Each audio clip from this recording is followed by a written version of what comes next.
Tijuca brasileiro. A água e a vida. Patrícia Seco. Fundação Educar Pachoal. Olá. Meu nome é João Carlos, mas meus amigos me chamam de Juca brasileiro. É que eu amo essa nossa pátria, A-D-O-R-O, o Brasil. E sempre que posso, converso com outras crianças sobre o nosso país. E eu gosto tanto, que vou até te contar um segredinho. O meu maior sonho é que todos os meus amigos, todas as crianças, todos os jovens sejam assim como eu, brasileiros de nome e de coração e guardiões das nossas riquezas naturais. É exatamente por esse motivo que estou aqui com meu amigo Zé Golfinho, para falar sobre um dos nossos mais importantes tesouros, a água. Pois é, o Brasil tem a maior reserva de água doce do mundo, o que significa que, para todos nós, brasileiros, cuidar de nossos rios, lagos, represas e nascentes é uma grande responsabilidade e um dever, para conosco e para com toda a humanidade. Então, o que você acha de participar conosco dessa aventura pelo maravilhoso e tão importante mundo da água? Bom, tudo começou quando a nossa turma, a equipe Descobrindo o Brasil, foi visitar a cidade de Salesópolis, onde fica a nascente do rio Tietê, um rio muito conhecido de quem mora no estado de São Paulo. Em Salesópolis, o rio Tietê possui águas limpas onde nadam peixes de muitos tipos e espécies, e a vida ao seu redor é maravilhosa. Porém, em alguns lugares como por exemplo a cidade de São Paulo, o rio Tietê não passa de um enorme rio morto, por causa do esgoto e do lixo que foram jogados ali durante muitos anos, sem passar por nenhum tratamento. Lá não existe mais vida de espécie alguma, a não ser bactérias e micróbios, e os habitantes chegam até a se surpreender quando, muito raramente, avistam uma ou duas garças às suas margens. A nossa equipe está sempre viajando, passeando por parques nacionais, fazendo caminhadas na selva e desbravando a natureza. E como todos nós da turma moramos na cidade de São Paulo, resolvemos conhecer o verdadeiro rio Tietê. Para nós, era incrível a ideia de que pudesse existir vida nesse rio, que desde que nos conhecemos por gente, sempre nos pareceu marrom, triste, sujo e mal cheiroso, um depósito de pneus velhos e garrafas vazias de refrigerante. Durante a viagem que fizemos de ônibus, o Zé Golfinho, profundo conhecedor e amante das águas, foi nos dando algumas lições. Talvez vocês não saibam, mas a água existe no universo há muitos e muitos milhões de anos. Em estado sólido, como gelo, ou em estado gasoso, como vapor. Entretanto, o único planeta conhecido em que se encontra água no estado líquido é a nossa querida Terra. E a água é justamente o elemento vital que diferencia o nosso planeta dos outros. No começo, a superfície da Terra era coberta por vulcões e rochas incandescentes, que liberavam uma quantidade enorme de gases e muito calor. Esses gases, assim como o vapor de água, envolveram o planeta e formaram a nossa atmosfera. Aos poucos, a Terra foi esfriando e o vapor de água existente na atmosfera encontrou condições para se condensar. Assim, há aproximadamente 4 bilhões de anos a água tornou-se líquida. Mas que história sensacional, Zé Golfinho, eu disse, prestando muita atenção no que meu amigo falava. É incrível pensar que a água, uma substância tão comum, seja a principal razão para a existência de vida em nosso planeta. Pois é, Juca. E foi justamente na água dos oceanos que, há mais de 3 bilhões de anos, surgiram as primeiras formas de vida. Esses organismos foram se desenvolvendo e durante muito tempo, a água foi o único ambiente no qual podia haver vida, continuou Zé Golfinho. Que interessante, disse Lica Recicla. Então, acho que podemos dizer que todos os seres vivos, de uma certa forma vieram do mar. Podemos sim, Lica, explicou Zé Golfinho. Mas foi somente há 360 milhões de anos, mais ou menos, que apareceu um ser capaz de viver tanto na água quanto na terra. Depois surgiram os dinossauros, depois os mamíferos, e somente há 4 milhões de anos surgiram os primeiros homens. Bem, o somente aqui é simplesmente um modo de dizer, pois isso aconteceu há muito, mas muito tempo mesmo. Uau! Exclamamos todos. Pois é, e eu contei tudo isso a vocês para mostrar como a água é importante em nossas vidas, continuou Zé Golfinho. Os primeiros seres surgiram na água, e acreditem ou não, todos os seres vivos são compostos basicamente de água. Vocês sabiam que 2/3 do nosso organismo é constituído de água? Ah, disso eu sabia, disse eu. O meu tio é médico e ele me contou que em cada pedacinho do corpo, em cada gotinha de sangue, existe água. E tem mais. Para que o nosso organismo funcione bem precisamos tomar pelo menos 2,5 litros de água, todos os dias. Poxa, Juca, quem não sabia disso era eu, disse Zé Golfinho. O que eu ia falar era que o homem, ou qualquer outro animal, resiste até 30 dias sem alimento, mas não suporta mais do que alguns poucos dias sem água. Que sorte a nossa, não é, Zé? A água é fundamental para a vida aí, no planeta Terra. O que mais temos é água, disse Edu Guará. Eu acho até que a Terra deveria se chamar Planeta Água. Aí é que você se engana, Edu. Aliás, aí é que a maioria das pessoas se engana. Apesar de estarmos acostumados a imagens de gigantescos mares e oceanos, e de sabermos que 2/3 da superfície da Terra são cobertos por água, precisamos nos conscientizar de que 97%, ou seja, quase toda a água existente em nosso planeta, é salgada, disse Zé Golfinho. Mas salgada ou não, é água do mesmo jeito, não é? Perguntou Edu Guará, querendo saber mais sobre o assunto. Pois Edu, é água do mesmo jeito. Mas você se esquece de que por ser salgada, a água dos mares e oceanos não é boa para o consumo humano ou animal, sendo também imprópria para a lavoura, disse Zé Golfinho. Você já tentou matar a sede com água salgada? Não dá.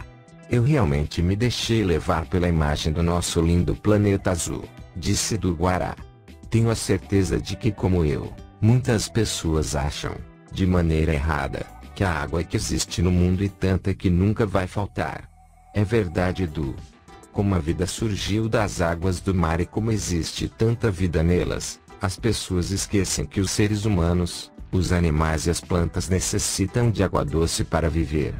E apenas 3% da água existente é doce. Só isso? Perguntei eu, sem acreditar no que estava ouvindo. Juca, somente 3% da água existente no mundo é doce.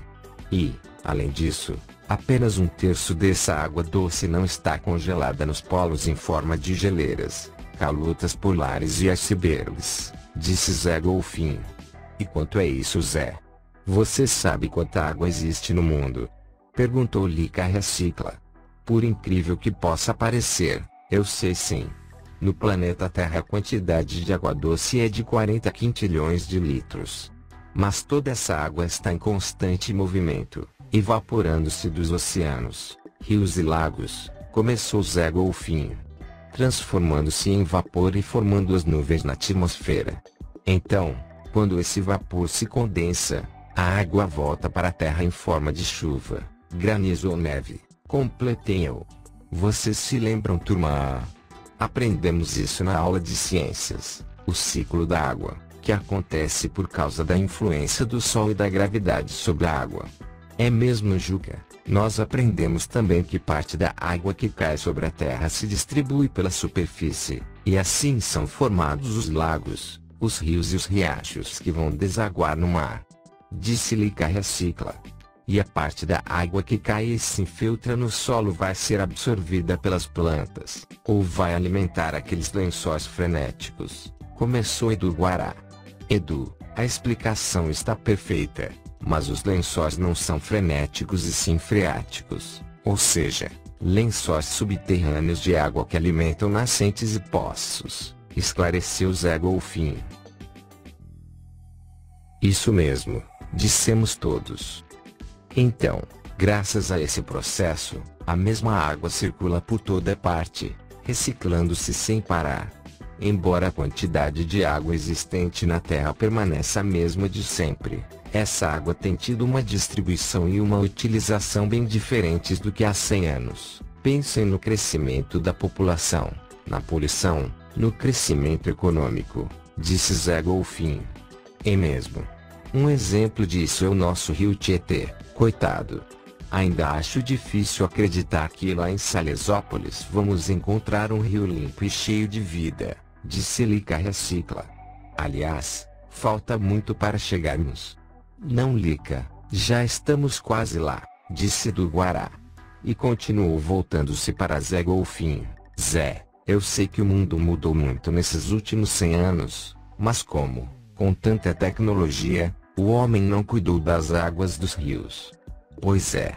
No decorrer da história, o homem, por desconhecimento, por descaso ou porque simplesmente era mais fácil, utilizou os rios e os mares como despejo de dejetos, de esgoto e até mesmo de lixo, contaminando nossa preciosa água com sujeira, produtos químicos poluentes e objetos velhos, disse Zé Golfinho. E eu volto a dizer que as pessoas devem achar que existe tanta água no mundo, tantos rios e tantos mares, que ela nunca vai faltar. Mas essas pessoas esquecem que em muitos lugares da Terra, a água já é bastante rara, disse do Guará. Para falar a verdade, até eu tinha me esquecido disso. Isso mesmo, Edu. A água pode ser abundante em algumas regiões do nosso planeta, mas, em outras, chega a ser inexistente, disse eu. Eu ouvi dizer que a maior parte da água doce existente no mundo está localizada em apenas 10 países, entre eles o Brasil. Vocês acreditam nisso? E é verdade. O que precisamos considerar é que a distribuição da água é irregular, e esta situação tem sido piorada por alguns fenômenos climáticos, disse Zé Golfinho. É mesmo. Nós ouvimos falar muito desses fenômenos ultimamente, disse do Guará. Em alguns lugares há muita chuva e as enchentes causam grandes problemas, enquanto em outros a seca é tão terrível que obriga as pessoas a se mudar. Não dá para entender. Ah, dá para entender sim. Nós seres humanos, nos desenvolvemos tão rapidamente e de maneira tão desordenada que causamos sérios desequilíbrios na natureza. Esses fenômenos são, de certa forma, uma resposta da natureza às nossas ações desastrosas, disse Lica Recicla. É por isso que precisamos estar sempre falando do equilíbrio entre o desenvolvimento e a preservação, disse Zé Golfinho. E se sobre este assunto nós também já conversamos na escola. É o desenvolvimento sustentável, falei eu. Exatamente, é o desenvolvimento sustentável. Nós, que somos o futuro, não podemos mais deixar que o nosso mundo seja destruído. Se o desenvolvimento é bom para todos, tem de ser bom para a natureza também. E todo crescimento deve levar em consideração a preservação, disse Zé Golfinho. Nossa Zé, você já estava nos dando uma tremenda aula sobre a água, mas agora, mandou muito bem. E você tem razão, o futuro está em nossas mãos, disse do Guará. E depois dessa conversa eu estou muito preocupado com o futuro de nossos rios, disse eu. Outra coisa que sei a respeito da água, é que aqui no Brasil uma das mais sérias agressões contra os rios é a devastação das florestas, e a destruição das matas ciliares, aquelas que protegem as margens dos cursos d'água. Mas o que as matas têm a ver com os rios? Perguntou Edu Guará. É muito simples. E que as plantas retiram a água do solo, e através de sua transpiração, a devolvem para a atmosfera. Lembra do ciclo da água sobre o qual acabamos de conversar? Pois o desmatamento pode interromper esse processo, disse eu, todo orgulhoso de minha explicação. Gostei de ver, Juca, disse Lica Recicla. E eu também, disse Zé Golfinho, mas a situação é muito complicada mesmo. Ainda bem que, nos últimos anos, o homem percebeu que ao sujar um rio ou desmatar uma nascente, estava destruindo um verdadeiro tesouro. As indústrias passaram então a cuidar melhor das águas, não despejando nelas produtos químicos tóxicos, e grande parte das cidades passou a cuidar de seus esgotos. Muitas campanhas estão sendo feitas para preservar os rios, como a do rio Tietê. Zé Golfinho, o que podemos fazer? Perguntei eu, realmente interessado em ajudar. Podemos fazer muitas coisas, a começar contando para todo mundo como a preciosa água que bebemos e usamos todos os dias. A água, além de matar nossa sede, irrigar nossos alimentos e permitir o transporte de pessoas e mercadorias, gera energia elétrica que nos proporciona conforto, bem-estar e desenvolvimento, disse Zé Golfinho. Poxa Zé!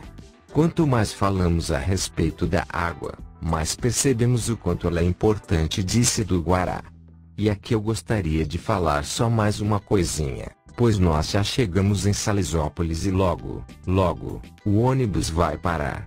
Hoje nós conversamos muito sobre a água doce, sobre os rios e sobre sua preservação, mas não podemos esquecer que os mares também são surpreendentemente cheios de vida, e que apesar de sua imensidão, também precisam ser preservados e respeitados, disse Zé Golfinho. Como toda a natureza, é exatamente a consciência em relação ao respeito pela natureza que faz a diferença. O homem não pode esquecer que faz parte da natureza e que, por ser o único animal capaz de transformá-la, é o responsável por ela, o seu guardião, disse Lica Recicla. E então, inesperadamente, todos os outros passageiros do ônibus começaram a nos aplaudir. Na verdade, estávamos tão compenetrados conversando sobre a água e sobre os rios que nos esquecemos de que havia outras pessoas conosco. Ainda bem que eles, assim como nós, concordam que a água é um bem raro e precioso, e que devemos fazer de tudo para preservá-la e mantê-la limpa. E você, o que acha? Ah! Só para terminar a história, preciso contar que o nosso passeio a Salesópolis foi maravilhoso, e que voltamos para a cidade de São Paulo com o coração cheio de esperança de que o rio Tietê volte a ser como era, limpo e cheio de vida. Com carinho, Juca Brasileiro. Curta, inscreva-se e compartilhe o canal.